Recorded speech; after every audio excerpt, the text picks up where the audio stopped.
LCN. TVA Nouvelle a appris que l'usine Bridgestone à Joliette est à l'arrêt depuis dimanche en raison d'une cyberattaque. Et impossible de savoir à quel moment les opérations vont reprendre. Étienne, que je rejoins sur place, c'est vraiment une source d'inquiétude pour de nombreux employés.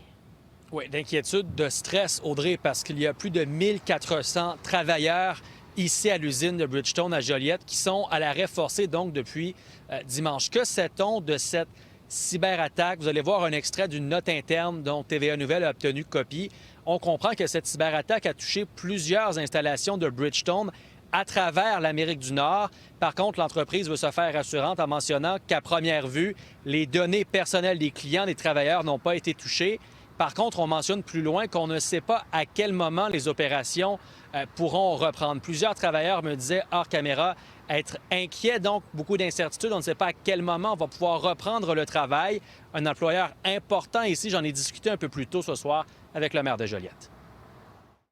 Oui, c'est effectivement un employeur central. On parle de plus de 1300, 1400 emplois directs, sans parler de tous les emplois qui dépendent de cette organisation-là. Donc, effectivement, il y a des inquiétudes, il y a des appréhensions. Puis on a vécu sensiblement la même chose en 2022. Il y avait eu aussi un cyberincident à ce moment-là. Donc, je pense que ça appelle des mauvais souvenirs là, aux citoyens.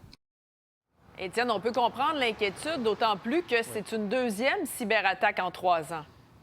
Voilà, la dernière fois, en 2022, également, les opérations avaient été mises à l'arrêt. Audrey, ici, on ne sait pas s'il y a de lien entre les deux événements. Quand même, il faut être prudent à ce niveau-là.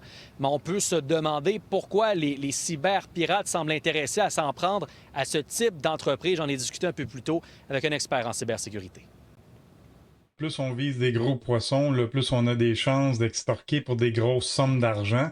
On s'entend qu'extorquer une petite PME au Québec là, de 25 employés, on n'ira pas chercher grand-chose. Extorquer une compagnie comme Bridgestone, on peut demander des millions en rançon. Mais exemple, en 2022, ils avaient subi une cyberattaque et d'après ce que j'ai lu, ce n'était pas une cyberattaque ciblée.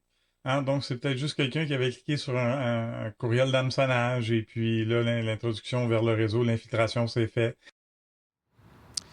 Donc, Audrey, je le disais d'entrée de jeu, beaucoup d'inquiétudes pour les travailleurs. Ils souhaitent obtenir davantage d'informations, souhaitons-le, demain. Je mentionne en terminant que nous avons demandé donc une entrevue à Bridgestone Canada pour faire le point sur cette cyberattaque. Il n'y a toujours pas de réponse à notre demande ce soir. Merci, Étienne.